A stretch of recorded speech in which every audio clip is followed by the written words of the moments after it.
Welcome. Rivers State APC governorship candidate in the 2023 general election, Tonye Cole, has said there are many things wrong with the planned LG pool in Rivers State. According to him, the planned LG pool should be conducted when the suspended governor, Siminalayi Fubara, returns to the office and the sole administrator's term elapses. He says that the planned pool is nothing but a constitutional aberration. Let's take a look. And that's where the challenge is. And I think right from the beginning, the issue of whether the Constitution was flouted in bringing a sole administrator has always been the case. But in my opinion, regardless of whether that was right or wrong, that was being tested in the judiciary. And we're waiting for the judiciary to come out and make a very strong position about whether it was constitutional or not. And that process was going on. Because that process is on, and it is such a fundamental issue, it makes it very untenable, and I think very, very careless to conduct things like local government elections under that canopy. That's where the main challenge is. And then there are a series of others, including the mandatory 90-day notice period, which has not been given. There are just so many things that are wrong with this particular process, and that's why my signature is on it.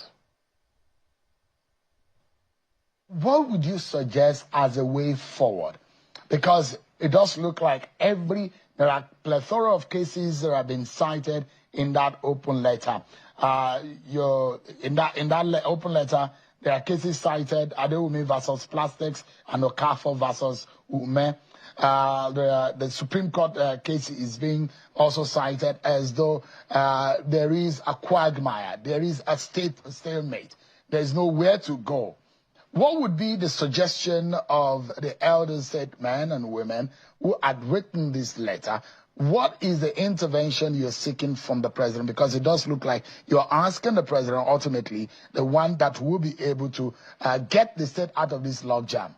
Sure, that's such an excellent question.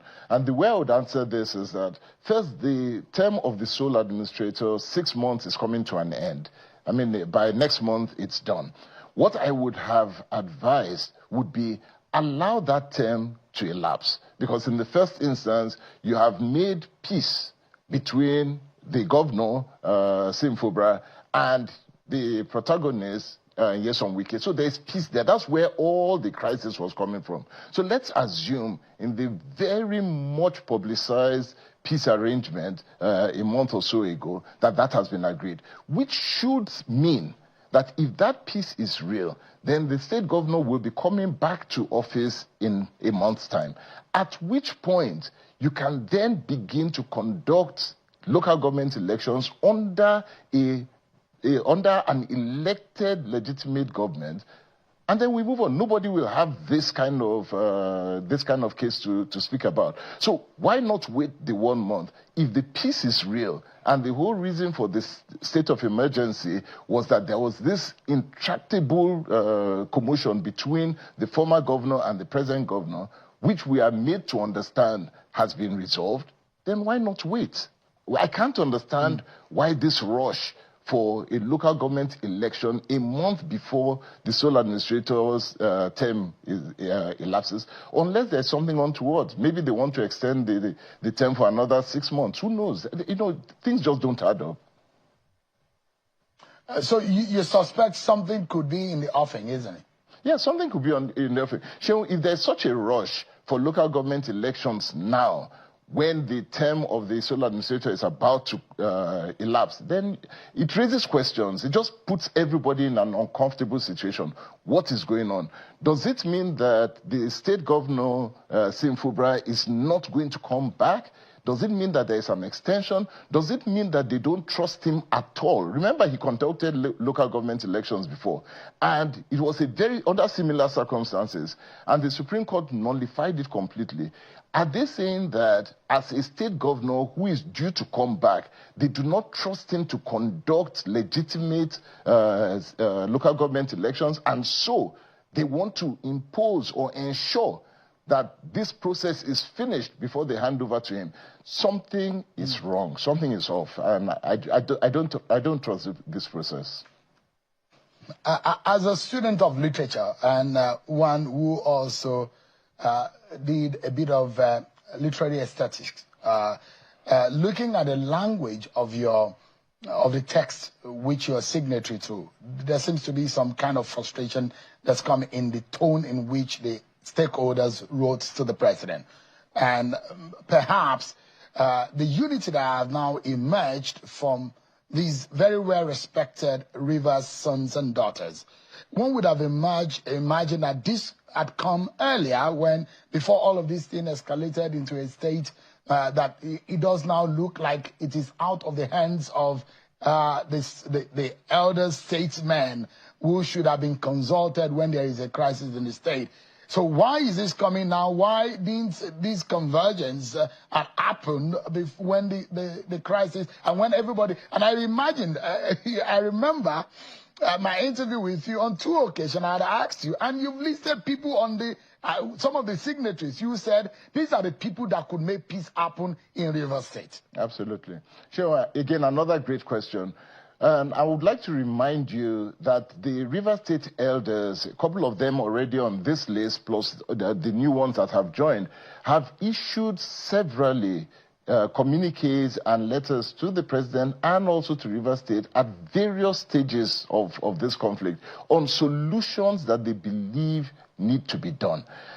But for whatever reason, nobody took the statements and the concerns seriously until this point. We're now at a place where everybody is seeing that there is something wrong with what is going on. And maybe now voices of the elders will begin to be respected.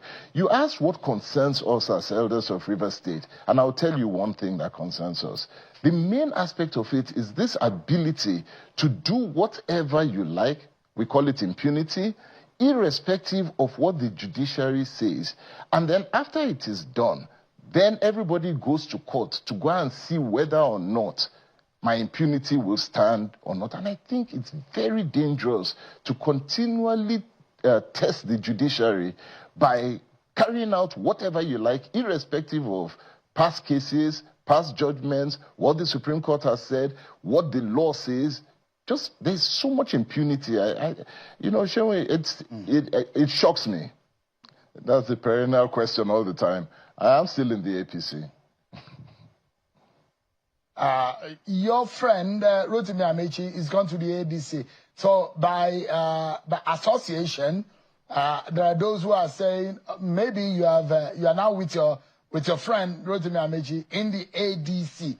D, and I'm emphasizing those middle letters, D and the P. Which one do you belong now? Are you considering the D other than the P? I'm in the APC for now. I'm in the APC. Would you be running for governorship in 2027? I most definitely will be running for governorship in 2027. What do you think perhaps will be your major reason to do that again? That will be the third time. Yeah, I think everybody has seen what is needed in Rivers State in terms of the kind of alternative to what we have always seen. And Rivers State continues to be in this position where everybody calls for, they keep asking, what is going on? There are better ways of running a state. And I think it's about time that we put Rivers State where it needs to be. Rivers State should not be in the mess it is right now. And I believe that, well, I believe that we have what it takes to just make Rivers State correct. If Rotimi Amechi is in the ADC, and he says a lot of things about how the government of the day is running the affairs of the state, and how the party is in the shape the party is right now, Morally speaking, what do you make of your friend's decision? Has he consulted you to come over? No. You know, one of the things that I've always respected about myself and my friendships that I have across board, regardless of what political leaning it is that everybody respects the decisions that they have. We're all individuals, and we're political individuals that have leanings that are both personal and communal. Now, I've always said that Rotimi Amici has the absolute right to run where he wants to run, do what he wants to do, and lead as he wants to lead. He brought me into politics, and that's an undisputable fact. Nobody can change that. But we also have a right to choose our path, to choose where we want to go, how we want to run, where we want to associate, and all of that. And I believe at this point in time that running for the governor of Rivers State in the way and manner with which we guarantee that we stop the rot is what is important. He's running for president, I'm running for governor. The path that we take to achieve that, each individual will take the path best noted, best able to achieve that vision for themselves. So you and Minister Wike are going to be working together, is that right? No, I didn't say that. I have no idea. I've never spoken to Wike about governorship. We are going to chart our course. I have no idea how that course is going to evolve. But no, I've never sat with Wike to discuss anything regarding Rivers State government or Rivers State governance. And no, I'm charting my course. So who is now the leader of the APC in Rivers now, since Amici is gone? You know, and that's an open question. As gubernatorial candidate in Rivers State, I remain the leader of APC in Rivers State. Now, that depends on what the president says, because we don't know where Wike is. I have no idea whether he's in PDP, whether he's in APC, whether he's in PDP, APC. There's that faction of it. But then there is an APC in Rivers State that continues to be legitimate, of which I lead, and I continue to lead that APC faction in Rivers State. And we'll continue doing that.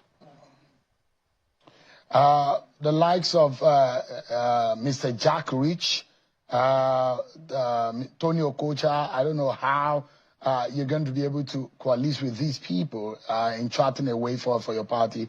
But finally, have you spoken with the president about the state of affairs in your state? Have you had the opportunity of discussing it with President Bola Tinubu? Not yet, but the time will come. I suspect that one of the things that the president is deeply concerned about is Rivers State and how it's going to evolve. And I believe that at the right time, the president is going to have a key stakeholders meeting with the different leaders in Rivers State. Right now, he hasn't done that because I don't think that he believes that the time is right. But I know for a certainty that is coming, and we will sit down to discuss.